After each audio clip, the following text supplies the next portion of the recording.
كان في المدينة النبوية وقبلها في مكة المكرمة كان رسول الله صلى الله عليه وسلم يدرب أصحابه ويعلمهم ويربيهم ويزكيهم على قول الصدق، لأن الكذب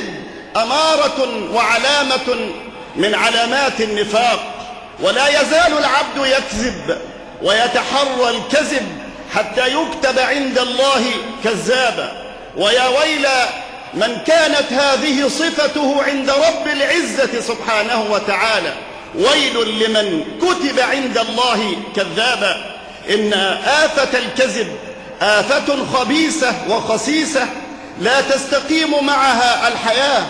ولا ينعم الإنسان فيها أو بسببها في أمن وسلام ووئام، لأن الكذبة يتحركون لإحداث الوقيعة والفرقة بين المسلمين